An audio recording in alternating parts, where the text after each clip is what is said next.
आप shake hand की बड़ी बातें कर रहे हैं कि हिंदुस्तान के खिलाड़ियों ने शेक हैंड नहीं किया। आपको इससे मैच शुरू होने से पहले का आइडिया है कि पूरे हिंदुस्तान में इस मैच का बायकॉट चल रहा था। इस मैच को हमने नहीं देखना, स्पॉन्सर भी पीछे कर लेंगे। इवन के कई लोग अदालत तक पहुंच गए थे हिंदुस्तान की कि इस मैच को रुकवाया जाए। लेकिन देखें, ये बड़ी बात है कि हिंदुस्तान ग्राउंड में आ गया, उसने हमारे साथ मैच कर लिया और बहुत से डॉलर्स हमें भी मिलेंगे, हिंदुस्तान को भी मिलेंगे। ये बड़ी बात है। आप हाथ मिलाने की बातें कर रहे हो। देखिए, जब दिल ही नहीं मिलेंगे बात तो फिर वही करूंगा। जब इंसानों के दिल ही नहीं मिलते तो हाथ मिलाने की क्या उसमें फायदा। देखें, हमारी और हिंदुस्तान की इतनी ज्यादा दूरी हो चुकी हुई है, दिलों में नफरतें हैं, पॉलिसीज अलग हो चुकी हुई है, जेल अलग हो चुका हुआ है, ट्रेड बंद है, सोचे चेंज है।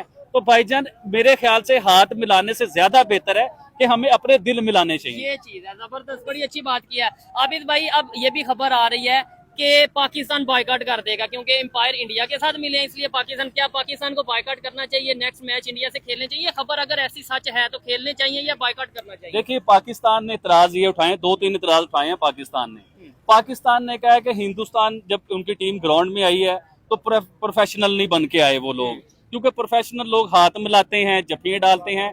भाई, पप्पी जफ्फी करने से अगर कोई प्रोफेशनल हो जाता है तो भाई फिर मैं आपसे पप्पी जफ्फी करता हूँ, हम लोग प्रोफेशनल बन जाते हैं। तो प्रोफेशनल, एक तो बात ये आ गई हाथ मिलाने की। दूसरा, उन्होंने क्या, जो रेफरी थे मैच में टॉस के टाइम पे जो 2 लोग मौजूद थे ना रेफरी, उनके ऊपर इल्जामात लगे हैं कि उन्होंने पाकिस्तानी टीम के कप्तान को मना किया हाथ मिलाने के लिए। वैसे मेरी समझ में ये बात नहीं आई, क्योंकि रेफरी कभी भी किसी को मना नहीं कर सकता कि आप हाथ ना मिलाएं।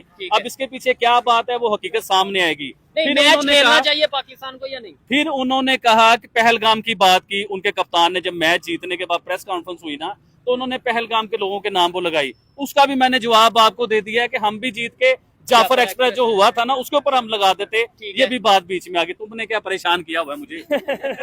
अच्छा, ये अगर कैमरामैन दिखाएं कितने लोग आबिद भाई की बातों को, वीडियो के अलावा भी कितने लोग मौजूद हैं जो ये इस तरह खड़े होकर सुन रहे हैं।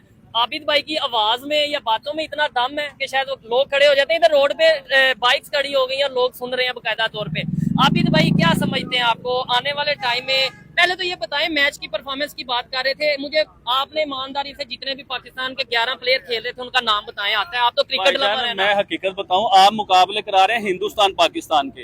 हिंदुस्तान की टीम में आज भी आपको बहुत बहुत बड़े स्टार नजर आते हैं जो वर्ल्ड रैंकिंग में नंबर 1 जाके बैठे हुए हैं। अब मैं आपको हकीकत बताऊं, अगर आपने नाम का पूछा ना, मुझे यकीन करें कि हिंदुस्तान क्रिकेट टीम के 80% नाम याद होंगे और पाकिस्तान की टीम में से 4-5 लोगों के सिर्फ नाम याद हैं, क्योंकि नए चेहरे हैं, नए लोग हैं, नहीं पता उनकी परफॉर्मेंस के बारे में, नहीं पता उनकी क्वालिटी के बारे में।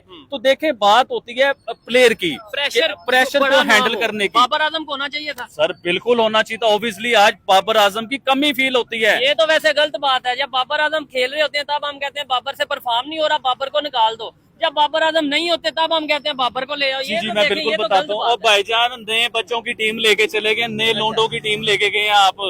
उसके बीच में कोई प्रोफेशनल तजर्बेकार कोई मंजा हुआ खिलाड़ी था आपके बीच में? अगर आप मंजे हुए खिलाड़ी की बात करते हैं शहीनशाह अफरीदी, तो शहीनशाह अफरीदी के साथ जो हुआ है ना, शहीनशाह अफरीदी भी सारी जिंदगी उस जो छक्के पड़े हैं वो याद रखेंगे। नहीं, लेकिन शहीन भाई ने छक्के मारे भी हैं, ये भी देखो। और भाईजान, हमें बैट्समैन से छक्के चाहिए, आप क्या बात कर रहे हो? हमें शहीन से उम्मीद थी कि शहीन साहब आएंगे, पहले 2 ओवर में विकेट्स निकालेंगे।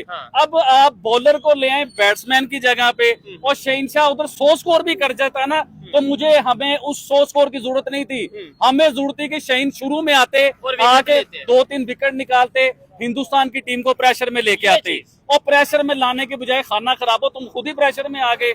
और ये कोई नई बात नहीं है, आप हिस्ट्री निकाल के देखें। हिंदुस्तान पाकिस्तान के को 5-10 टूर्नामेंट निकाले वर्ल्ड कप के, पाकिस्तान के साथ हमेशा यही हुआ है। ये मैदान में आते हैं, हिंदुस्तान की टीम को सिर्फ देखने की देर होती है, इनके हाथ पांव कांपने शुरू हो जाते हैं, इनकी दिल की धड़कनें तेज हो जाती हैं। आप हिस्ट्री निकाल के देखें, हिंदुस्तान पाकिस्तान के को 5-10 टूर्नामेंट निकाले वर्ल्ड कप के, पाकिस्तान के साथ हमेशा यही हुआ है। ये मैदान में आते हैं, हिंदुस्तान की टीम को सिर्फ देखने की देर होती है, इनके हाथ पांव कांपने शुरू हो जाते हैं, इनकी दिल की धड़कनें तेज हो जाती हैं, अभी की सांसें तेज हो जाती हैं। लेकिन एक वक्त था जो सच है, और देखने वाले अपनी ओपिनियन भी कमेंट बॉक्स में बताइएगा, जो सच है कि एक टाइम था जब शोएब अख्तर आते थे, एक टाइम था जब वसीम अकरम आते थे, तब इंडियन क्रिकेटर खुद कह रहे हैं कि भाई हम कांप जाते थे। भाई साहब, आराम से रिलैक्स, जरा थम जाएं, इधर ही रुक जाएं, जरा बात को आगे शोएब अख्तर साहब की भी बात सुन लें।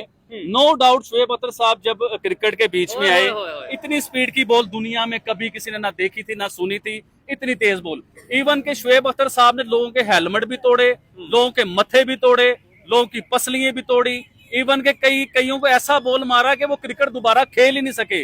वो क्रिकेट के डॉन थे शुएब अख्तर साहब, वो बादशाह थे क्रिकेट के साथ। लेकिन वही शुएब अख्तर थे, वही शुएब अख्तर थे, वही पाकिस्तान का कजाफी स्टेडियम था, वही उनके सहवाग थे।